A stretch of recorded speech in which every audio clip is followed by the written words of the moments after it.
Señoras y señores, yo soy Mauricio Ríos García. Bienvenidos a un nuevo episodio de Poder y Mercado. En esta oportunidad vamos a hablar de la cartera permanente. Ya voy a contarles o vamos a contarles de qué se trata esto exactamente. Para perfiles de inversión conservadores. Dado los tiempos de tremenda incertidumbre que vivimos, quienes prefieran tener un portafolio de inversión más tranquilo, si se le puede llamar así, estarán especialmente interesados en esta materia.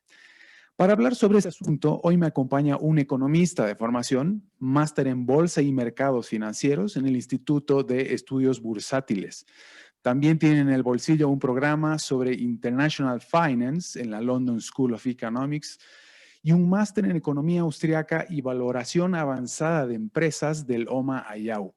Trabajó en la City londinense, basándose fundamentalmente en gestión algorítmica.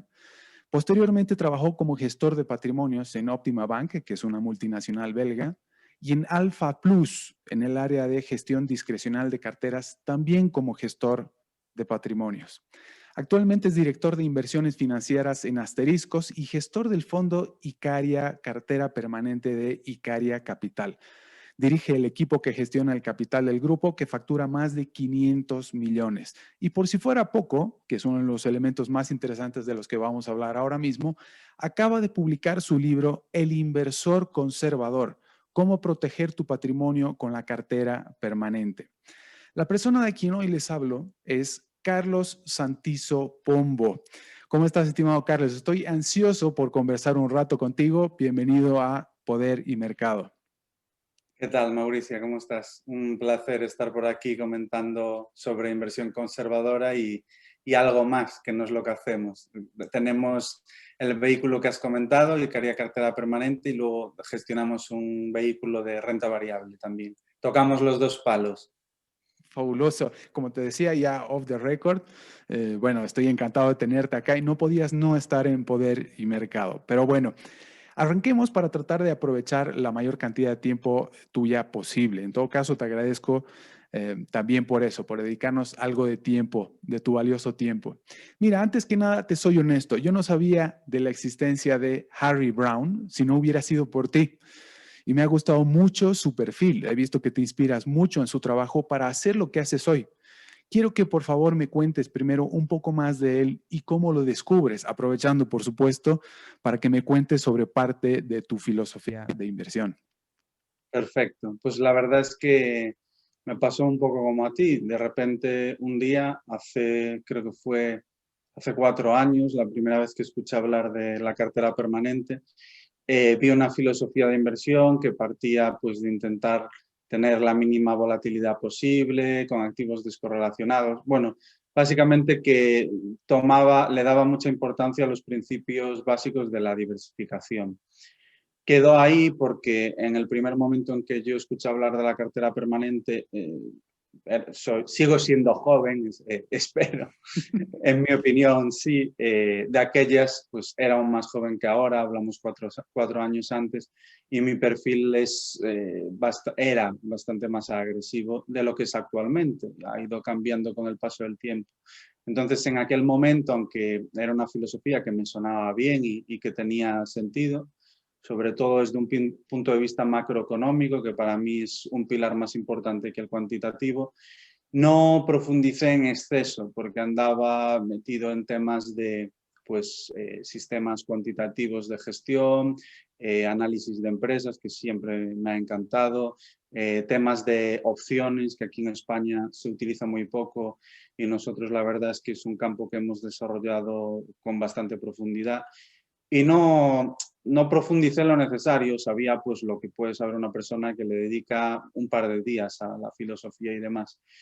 Pero ya el año pasado, en 2019, volví a retomar, yo voy guardando todas las cosas que me llaman la atención en una carpeta que se llama Temas por estudiar. Pues uno de los temas por estudiar era la cartera permanente y en 2019, que era un mercado alcista y todo subía tanto que teníamos tiempo para dedicar a otras cosas, porque la verdad es que en renta variable no había mucho que hacer, empecé a dedicarle bastante tiempo al tema. Y bueno, pues cuanto más le dedicaba, más me gustaba la filosofía desde un punto de vista macroeconómico. Ya me lancé, toda esta labor la hice desde un punto de vista más eh, por mi cuenta, digamos, sin libros. Y cuando ya vi que era algo que encajaba, empecé a buscar, porque no es algo sencillo encontrar todos los libros de Harry Browne, son libros que están escritos en el 70 y pico, en los 80 y pico y demás. Tiene una obra bastante extensa, de 6-7 libros, hablo de memoria. Y empecé a comprármelos absolutamente todos, porque todo lo que iba encontrando me iba encajando cada vez más. Conforme fui leyendo los libros, lo que más me gustó es que Harry Browne escribía los libros de una forma súper didáctica, muy accesible para cualquier persona. No es el típico libro muy técnico que hace falta tener una base para entenderlo, no. Te lo cuento de una forma muy sencilla, pero bajo esa forma tan sencilla de explicarlo hay una capacidad y unos conocimientos macroeconómicos bestiales. O sea, de frases sencillas y de capítulos muy fáciles de entender, sin él decirlo, hay muchísimo detrás. Es lo que fui viendo. Cuanto más rascaba, más me impresionaba todo esto. Y bueno, también pues algo que comenté recientemente, la capacidad predictiva que tenía Harry Browne, que varios de sus libros, en concreto 2, los escribió justo antes de que se dieran 2 crisis económicas, anticipando exactamente lo que iba a suceder desde un punto de vista monetario sobre todo, porque era lo que más estaba descontrolando cuando existía el patrón oro. Y el propio Harry Browne daba las pautas de en qué activos invertir para protegerte de las crisis que estaban por venir. O sea, no solo adivinó los motivos de las crisis y lo que iba a suceder, sino que ya te daba las pautas de dónde podías colocar tu dinero para evitar esas crisis. Me pareció impresionante. Eso es mojarse y no, y no otras cosas que puedes ver en otros libros.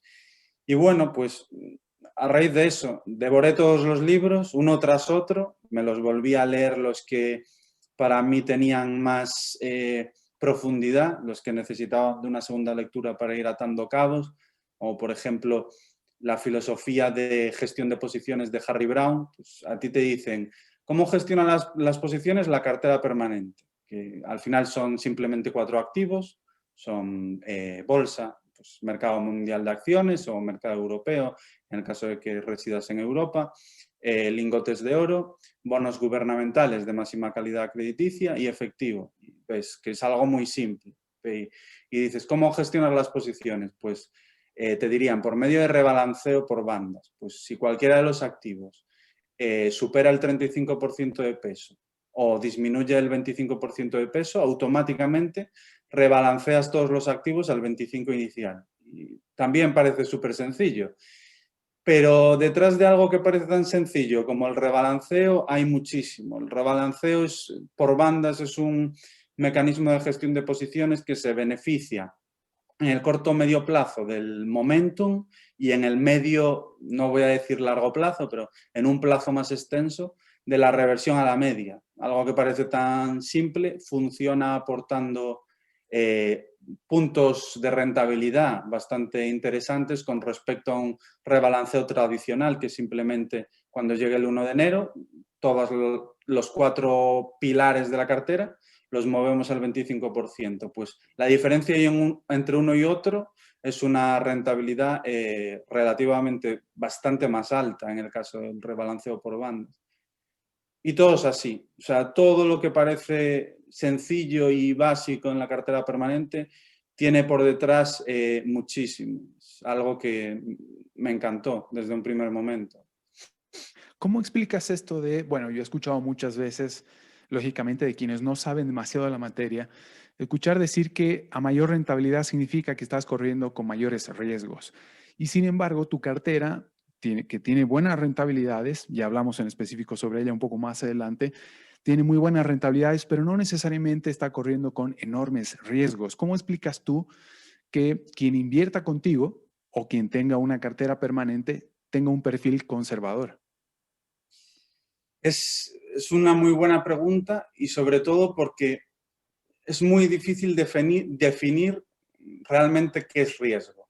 es muy complicado. Puede considerarse riesgo volatilidad, puede considerarse riesgo certidumbre.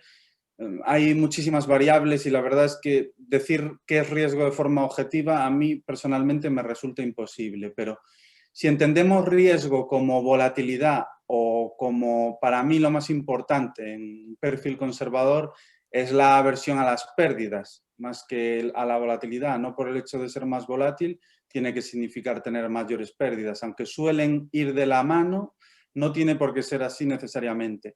Para mí la métrica de riesgo más significativa es el máximo drawdown, sin duda. O sea, al final eso lo que te mide es si eres el inversor con peor suerte del planeta y entras en el punto más alto de un fondo de inversión, ¿cuál sería tu máxima pérdida del punto más alto al más bajo? Es decir, en un periodo de 10 años, el máximo drawdown es el inversor con peor suerte que ha entrado en el peor momento. Por eso para mí es tan importante, porque el cliente conservador básicamente tiene aversión a las pérdidas y no hay nada mejor relacionado con las pérdidas que el máximo drawdown. Y aquí es donde creo que está la clave de la cartera permanente. ¿Y cómo puede ser, como bien comentas, que activos que son volátiles, la renta variable es volátil, el oro es volátil y los bonos gubernamentales a un plazo de 10 años no son volátiles, hablamos de una volatilidad del 5 o 6%, pero al plazo que recomienda Brown, que son 30 años, son muy volátiles. Hablamos de volatilidades del 15%, que es prácticamente la misma volatilidad que la de la renta variable. Entonces, partiendo de 3 activos tan volátiles como la renta variable y quitando el cash, ¿cómo puede ser que las volatilidades, por ejemplo, que estamos teniendo nosotros en el fondo, sean de un 5,3%? Al final, la respuesta es la teoría de carteras moderna de Markovits. Aunque hay muchas cosas, esto lo menciono en el libro, hay muchos conceptos que no comparto, lo que sí que es irrefutable es que es el pilar fundamental de las carteras diversificadas. Y para conseguir carteras diversificadas no hay otra cosa que invertir en activos poco relacionados. Entonces, como la cartera permanente tiene 3 activos que, digamos, los 3 activos con más trayectoria en los mercados financieros. Podríamos hablar de Bitcoin, podríamos hablar de otros activos que también están poco correlacionados con la renta variable, pero hablamos de los activos históricos, por definición, que son la deuda gubernamental, la bolsa y el oro. Estos 3 activos son los que menos relación tienen entre sí, que estadísticamente significa que tienen la correlación más baja posible. En el caso de la renta variable y los bonos, su correlación es negativa, es lo ideal para una cartera diversificada, y en el caso del oro y la renta variable es una correlación de aproximadamente 0,2, están muy descorrelacionados. Entonces, esta es la clave para que una cartera con activos volátiles tenga una volatilidad tan baja. Los activos, al estar tan diferenciados entre sí y tener una relación tan baja, en el momento del ciclo en que uno se está comportando bien, por ejemplo el oro, por un periodo hiperinflacionario como puede ser la década de los 70, es un ejemplo buenísimo para esto, el oro sube como la espuma. El oro en la década de los 70 subió más de un 700%, más de un 800%, yo creo que significativamente más, si no me falla la memoria. En cambio, es un entorno malísimo para los bonos gubernamentales. La caída de los bonos gubernamentales se ve compensada por el oro. En un momento como el actual, pues que estamos en una época de baja inflación, podríamos decir prácticamente deflación, la deuda gubernamental funciona estupendamente y la renta variable también se ve favorecida de esta etapa. Si fuese una etapa de crecimiento con una subida de precios, que acompañase con una subida de precios y por lo tanto con inflación, que viene a ser lo mismo, los bonos no lo harían bien, pero sí que lo haría bien la renta variable, porque es un entorno económico sano, si la inflación no se desboca, y también lo haría bien el oro. Entonces, este es el pilar básico de la cartera permanente. Activos descorrelacionados, con un fundamento macroeconómico muy fuerte, que en cualquiera de los estados económicos se compensen los unos con los otros y esas volatilidades se neutralizan, como quien dicen, las unas con las otras. Por eso tenemos una volatilidad resultante tan baja. Ujú. Le pasará probablemente también a los que nos estén escuchando ahora mismo, cuando yo te escucho hablar a ti de la cartera permanente o de Harry Brown, también me hace mucho recuerdo al All Weather Portfolio de Ray Dalio. Es muy similar. Y al mismo tiempo, e insisto en decir, gracias a ti, descubrí el libro que Harry Brown había escrito en 1970, How to Profit from the Coming Devaluation. Sumamente interesante. Además, es uno de los libros más vendidos de Harry Brown, creo que alrededor de 2 millones de copias vendió en determinado momento, que estoy seguro que serviría muy bien también. Y hoy en día, Ray Dalio dice, cash is trash. ¿Tú compartes esa filosofía de inversión? ¿Qué tanto se asemeja a la cartera permanente al all-weather portafolio de Ray Dalio? Totalmente.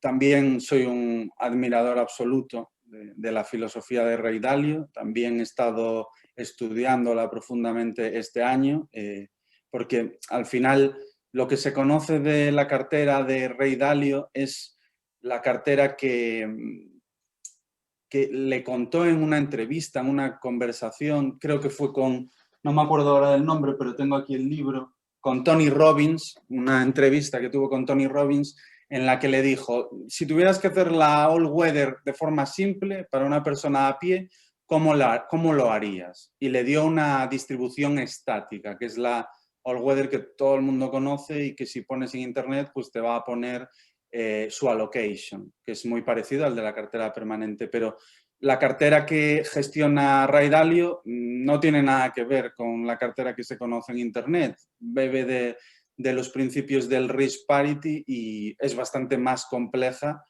y bastante más acertada que la que figura por Internet. Pero al final, Ray Dalio está haciendo exactamente lo mismo que hacía Harry Brown, es prácticamente una copia, solo que digamos que una copia con su estilo, con el estilo de Ray Dalio, con el risk parity, que es una metodología que me gusta personalmente, pero básicamente Dalio lo que dice es que los activos que formen parte de la cartera, que son los mismos, bonos gubernamentales, oro y renta variable, tienen que, en vez de cash, utilizar renta fija a corto plazo, que Brown también lo hacía en vez de cash, tienen que tener la misma volatilidad, básicamente es lo que te dice. Entonces, explicado de una forma muy sencilla, esto conlleva que las volatilidades de todos los activos sean equiparables desde un punto de vista del peso. Como los bonos que utiliza Dalio, que Dalio en vez de irse a los bonos de muy larga duración, los bonos de 30 años, se va a los bonos de 10 años por ser mucho más líquidos, utiliza futuros sobre bonos en vez de bonos físicos. Tiene su lógica esto, también lo he estudiado y es para mí una decisión acertada con el enfoque de Dalio, no con el enfoque de Brown.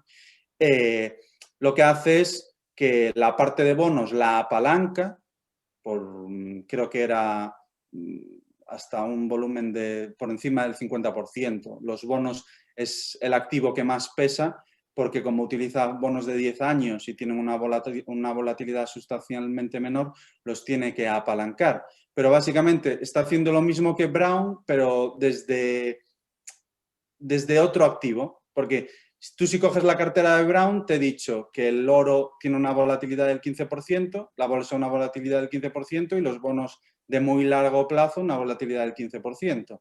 Básicamente es una cartera risk parity si no tuviéramos en cuenta el cash. Los tres activos están ponderados por riesgo. Dalio lo que hace es eliminar el cash y equiponderar el riesgo utilizando bonos de 10 años en vez de 30. Pero básicamente es exactamente lo mismo con un extra de riesgo para tener más rentabilidad. La cartera de Ray Dalio, la que gestiona él, va a dar una rentabilidad superior, pero también los drawdowns del fondo de Bridgewater son también sustancialmente mayores. Estamos hablando de otra historia para otro perfil de cliente.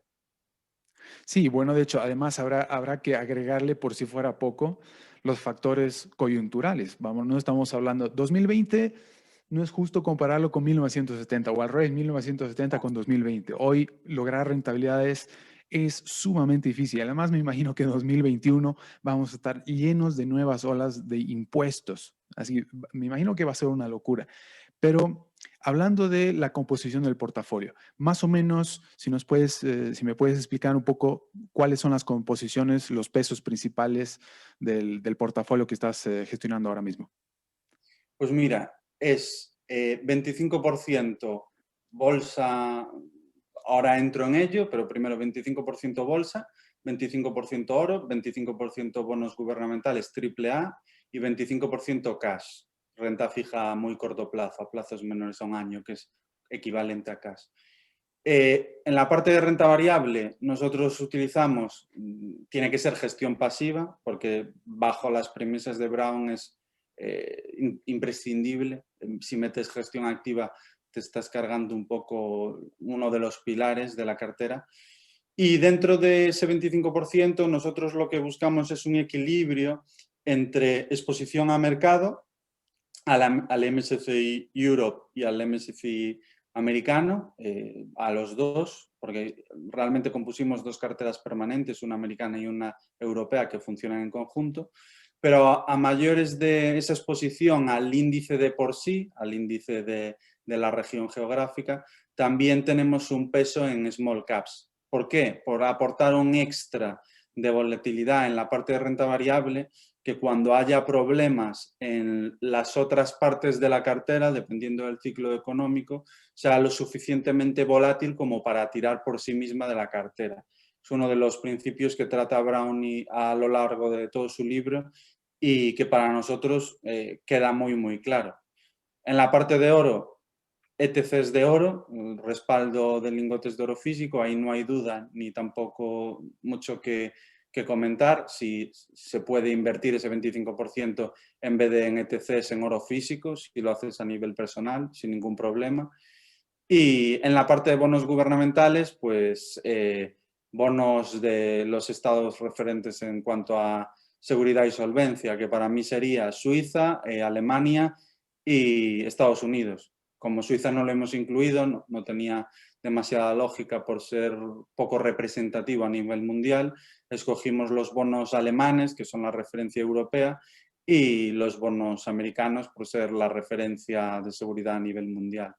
Entonces, básicamente es eso. Lo que pasa es que ese 25, 25, 25, 25, nosotros lo hemos hecho dos veces. 25, 25, 25, 25 en exposición área geográfica Europa, con bonos alemanes y ETF sobre Europa, y lo mismo con Estados Unidos. Hemos hecho dos carteras que funcionan como una sola, porque para mí es, incluye un extra de diversificación. Aunque no es necesario, Brown, cuando plantea la cartera permanente, lo hace desde un punto de vista americano y con la exposición al mercado americano él creía que era suficiente, pero creo que ayuda a reducir el riesgo sistemático, desde mi punto de vista. Ahora nos extendemos un poco más en esto. Otra de las cosas que más me llama la atención de tu perfil también es el aspecto value, el aspecto cualitativo, análisis de empresas. El hecho de que hayas estudiado también en el Loma Ayau, Value Investing y Escuela Austriaca de Economía, así como el mismo perfil de alguien como Harry Brown, que fue candidato del Partido Libertario de Estados Unidos, son unas cosas que más me llaman la atención. Lo primero que quiero preguntarte es si tu forma de analizar, si tu perspectiva eh, sobre la economía global o sobre tu método o estilo de inversión tiene cierta carga ideológica. Si es así, ¿por qué sería? Y si no, también, ¿por qué no?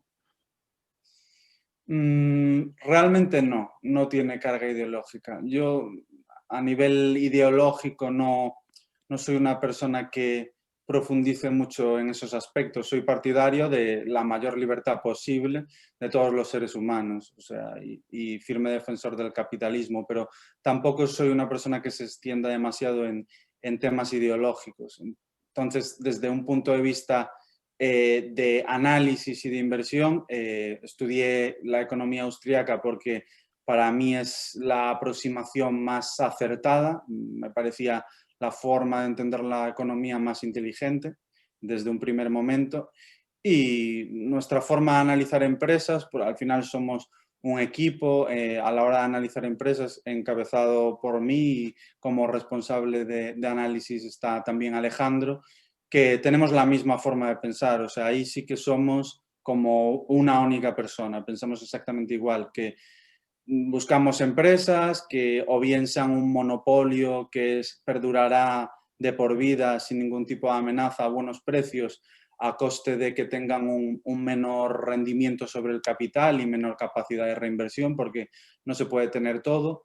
En caso de que no sea un monopolio, buscamos ese retorno sobre el capital elevado, capacidad de reinversión y sobre todo en la parte cualitativa que sea que las barreras de entrada sean lo suficientemente sólidas como para perdurar, que tengamos visibilidad en la empresa en un plazo mínimo de 10 años. Eso para nosotros es fundamental. Así que nuestra aproximación es básicamente, si tuviésemos una empresa, ¿cómo nos gustaría que fuese?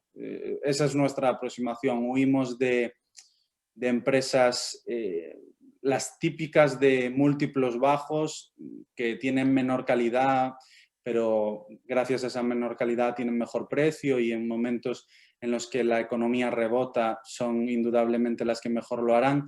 Nosotros en ese perfil de empresas nos encontramos mucho menos cómodos, no pasa en nuestra watchlist y no invertimos en ellas. Básicamente nuestra filosofía está muy, muy definida.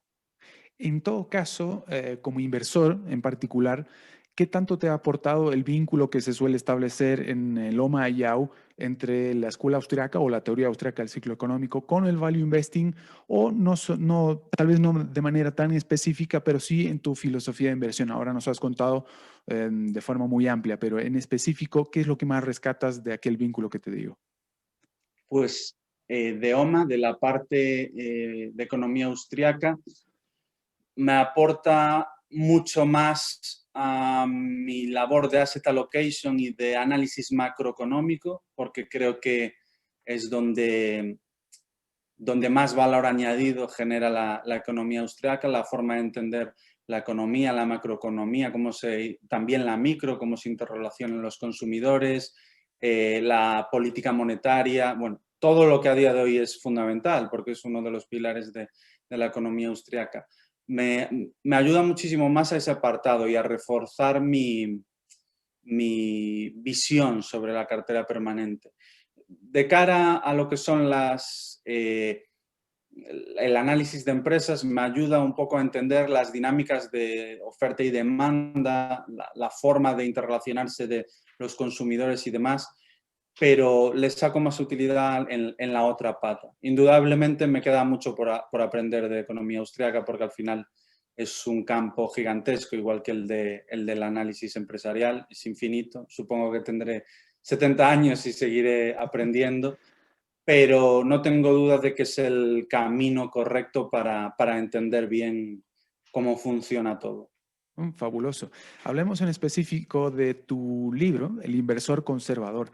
¿Cuándo lo empezaste?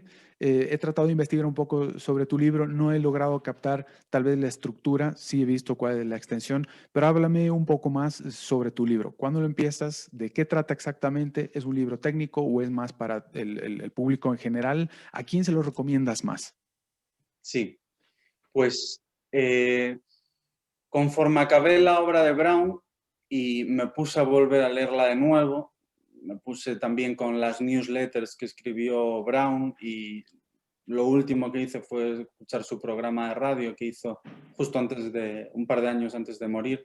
Cuando lo acabé todo tenía un montón de conceptos en mi cabeza que no quería olvidarme, porque hay muchísimos puntos que es necesario tenerlos en la cabeza de por vida. O sea, Brown deja unas lecciones que para mí es fundamental no olvidar. Entonces, empecé a agrupar todas las ideas en Word, empecé a escribir artículos en nuestra página web para que quedase ahí, tener ese trabajo como de recuerdo. Hago lo mismo con las compañías, escribo todo en Word para que quede.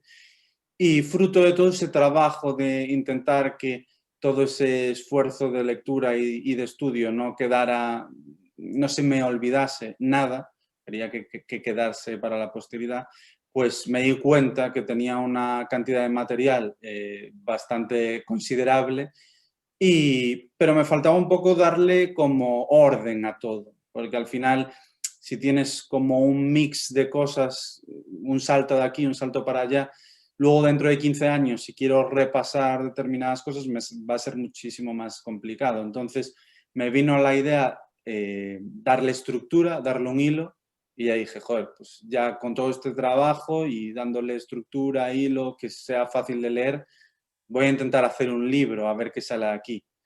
Lo acabé, aún me llevó bastante tiempo, me llevó como, sin contar todo el estudio y trabajo, solo el tema de escritura, unos 5 o 6 meses más o menos.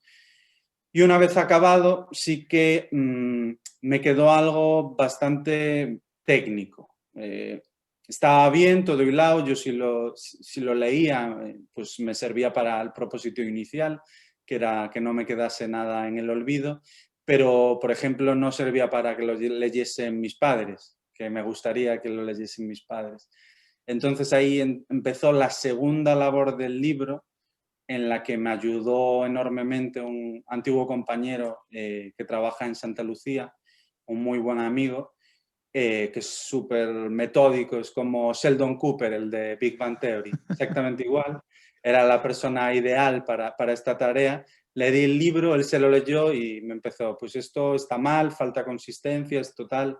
Le dimos una vuelta absoluta al libro y el propósito fue en todo momento que el libro pudiese cogerlo mis padres y con todos los recursos y notas a pie de página que hay, si lo leían lo suficientemente despacio, porque no voy a mentir, alguien que no tenga base lo tiene que leer muy despacio y algunas partes varias veces, es normal, pero que tuvieran las suficientes herramientas para que si lo leían lo suficientemente despacio lo entendiesen. Ese era mi propósito principal. Y bueno, creo que más o menos estoy muy contento con el resultado, creo que lo hemos conseguido, ha pasado el filtro de familiares míos, se lo han leído, les ha gustado, han entendido el 80-90% del libro y creo que es recomendable para cualquier tipo de persona porque personas que no tienen conocimientos les ha gustado y, por ejemplo, mi amigo Ángel, el que escribió el prólogo y me ayudó, pues es una persona con unos conocimientos espectaculares, gestiona el balance de renta fija de Santa Lucía con el equipo, es CFA, bueno, se sacó CFA, esto lo menciono en la introducción, es una persona que se sacó el CFA en el trayecto del trabajo a casa. Wow. Este es el nivel.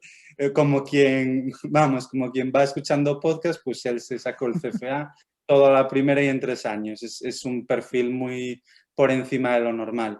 Y a él le ha encantado. O sea, es una persona además excesivamente sincera. Si no le hubiera gustado me habría dicho, mira Carlos, esto me parece una porquería. Pero no fue el caso. La verdad es que no conocía la filosofía y me dijo que le había gustado un montón, que vamos, que estaba muy de acuerdo con lo que defendía y bueno, pues es la prueba de que creo que es un libro para todo tipo de perfil. Fabuloso, no dudo además que va a tener mucho éxito. Vamos, para quienes nos están escuchando, el libro acaba de ser lanzado hace unos días nada más y ya veo que tiene éxito, está siendo invitado cada vez más a más programas y de hecho, te conté, fue gracias a un amigo que yo vi el libro, me interesó mucho ya desde el título, y encontré tu perfil y hablabas mucho de Harry Brown y yo contento. Así que desde ya, aunque yo no lo haya leído, me atrevo a recomendárselo a todo el mundo, a conservadores y no conservadores también. Es para saber mucho más de la materia. No dudo además que está muy bien escrito porque he leído las cartas también del fondo que estás gestionando ahora mismo. Y es justamente sobre lo que quiero hablar. Hablemos un poco más sobre Icaria. ¿Qué es Icaria? ¿Qué es Icaria Capital? ¿Cuál es la diferencia con Icaria Dinámico, por ejemplo? ¿Cuáles son las diferencias? ¿Cuántos clientes y activos tienen bajo gestión, por ejemplo? Pues mira, Icaria es un proyecto muy personal que empieza en Santa Lucía, de la mano de pues, un empresario gallego de mucho éxito, un muy buen empresario, que es mi actual jefe, y, y que bueno, que quería apostar por mí y por montar un fondo conmigo para Family and Friends inicialmente. Al final, ese proyecto, conforme iba hablando con Luis, el dueño del holding para el que trabajo. Conforme iba hablando con él, teníamos una visión muy parecida sobre el mundo de inversión, encajábamos muy bien y decidí, me hizo la oferta de venir a dirigir aquí el proyecto del equipo de inversiones y decidí apostar por el proyecto porque la verdad es que me generaba muy buen feeling desde un primer momento y venirme a Galicia, que además es mi tierra, y yo encantado, es volver a casa.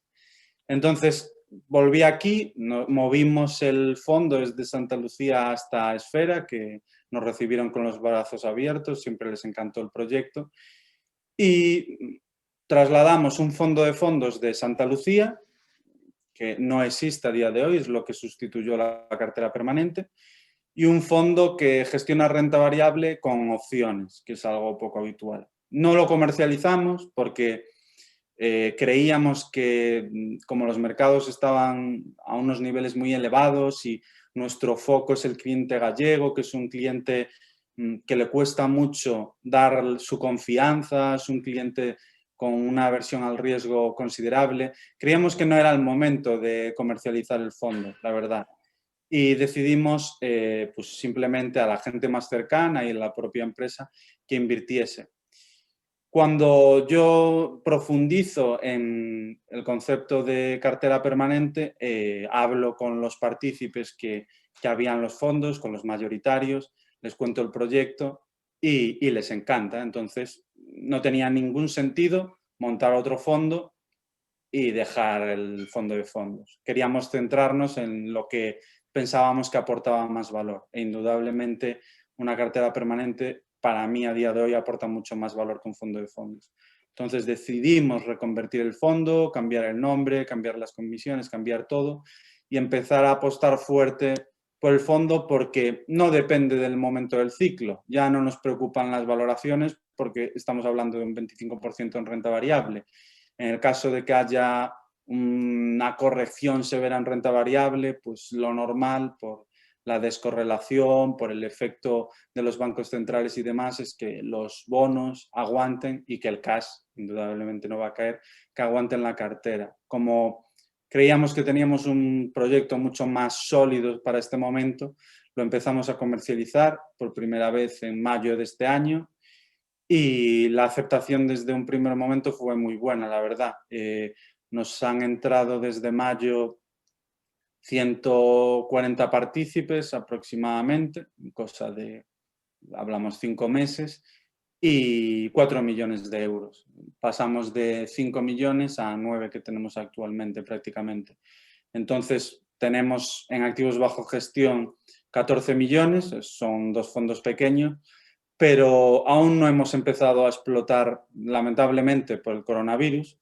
Lo único que hemos explotado es las redes sociales. No hemos explotado la red de contactos que tenemos en Galicia, que hay mucho dinero ocioso deseando invertir y también tenemos muy buenos contactos de gente que está interesada, pero estamos esperando a esos momentos en los que podamos reunirnos con la gente cara a cara y hacer conferencias presenciales, no por streaming, que para determinados perfiles más mayores pues no es el medio apropiado. Entonces, pues estamos con esta comercialización por redes sociales, que estamos muy contentos. La verdad es que la gente está confiando y nos están ayudando un montón. Y cuando todo esto esté mejor, pues activamente estaremos aquí de la mano de Antbank y los contactos que tenemos, comercializándolo por toda Galicia. Es un poco la idea.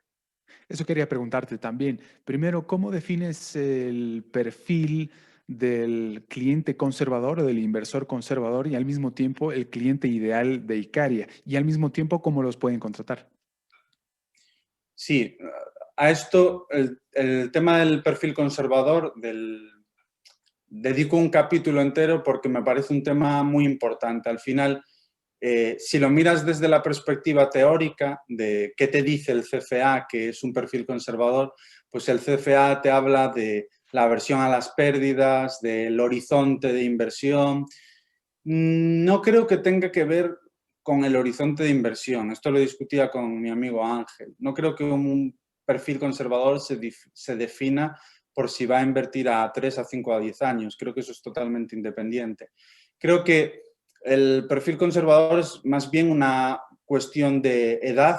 Conforme nos aproximamos a la jubilación, creo que es imprescindible ser cada vez más cauto, porque aunque la renta variable sea un activo que en el largo plazo ha subido, nada te libra de que tengas una etapa como la que sucedió en Japón, donde la bolsa 20 años después sigue un 50% por debajo. Entonces, conforme vas creciendo, cumpliendo años, el margen de error es cada vez menor, por lo que considero que tienes que estar cada vez más diversificado. Entonces, para mí, un perfil conservador tiene mucho que ver con la edad, por un lado.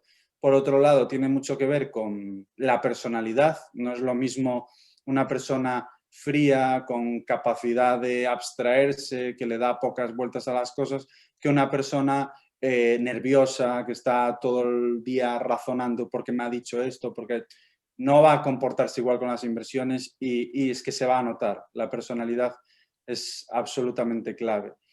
Y la aversión a las pérdidas, pues también, pero va muy en línea con la personalidad. Entonces, nosotros montamos dos vehículos muy diferentes, para dos perfiles diferentes. El Icaria Cartera Permanente está dirigido a perfiles conservadores que no quieran renunciar a la rentabilidad. Las rentabilidades serán razonablemente buenas. Y Icaria Dinámico es para un perfil con un perfil que quiera un poco más de chicha, digamos. Sí que intentamos que el fondo de renta variable tenga menor riesgo que lo que es la renta variable en sí, y eso lo hacemos por medio de opciones. Intentamos siempre que la beta sea inferior al mercado, cosa que hemos conseguido desde el inicio. Entonces, a pesar de que es un vehículo con mayor riesgo, tiene menos riesgo que lo habitual en un fondo de renta variable. Y de cara a los medios de contratar, pues ahora mismo está disponible en Inversis, en Andbank, en MyInvestor, en Mafre, en el Corte Inglés Seguros, en Bancamarts y, si no me equivoco, en Allfunds. El tema de Allfunds no sé muy bien cómo va porque es una vía que se ha abierto recientemente y que no hemos utilizado aún, creo que es más para temas institucionales o demás, pero cuando recuperemos algo de tiempo la estudiaremos seriamente.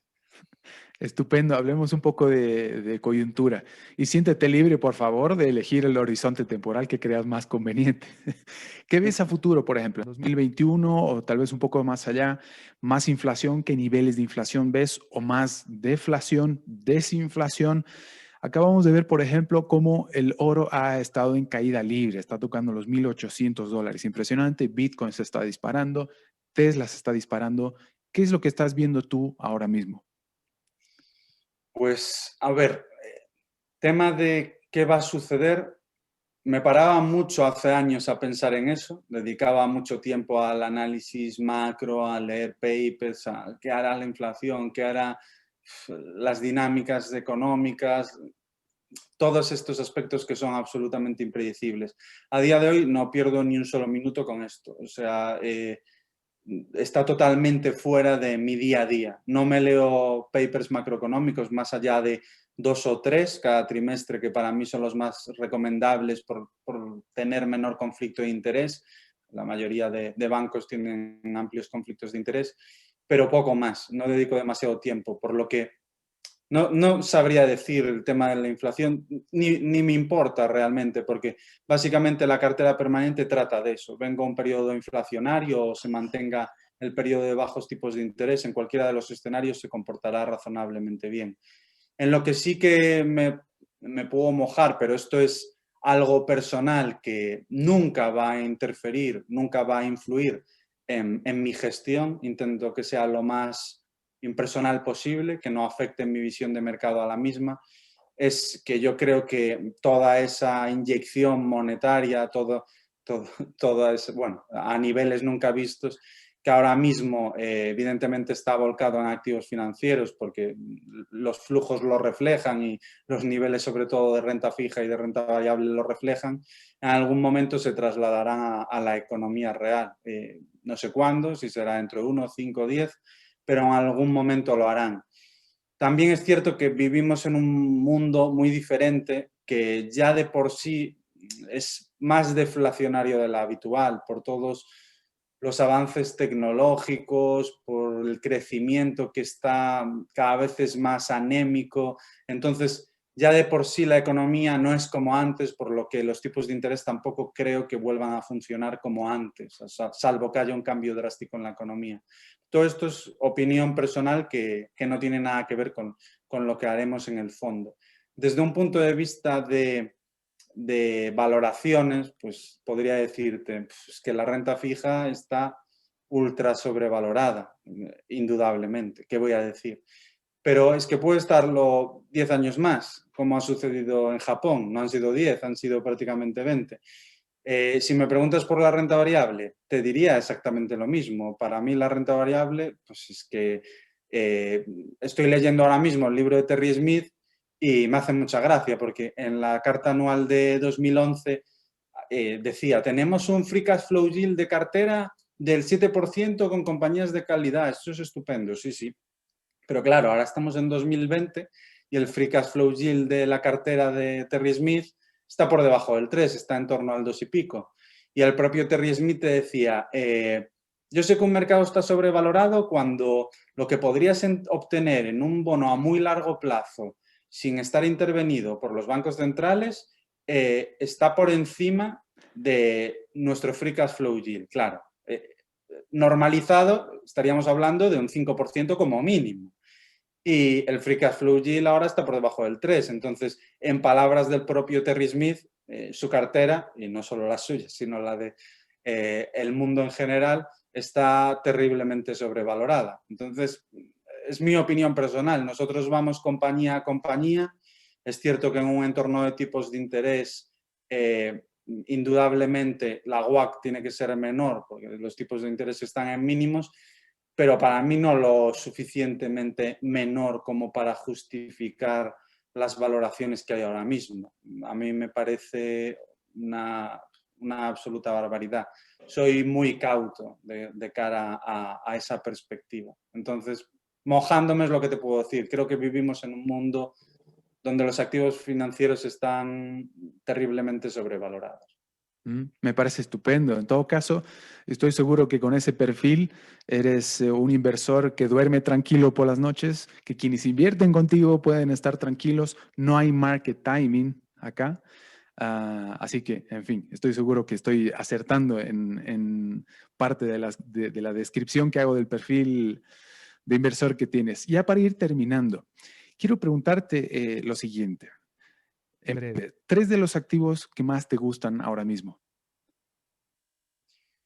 Uf, es complicado, porque activos funcionando por separado, a día de hoy, yo los activos los concibo como un conjunto en una cartera.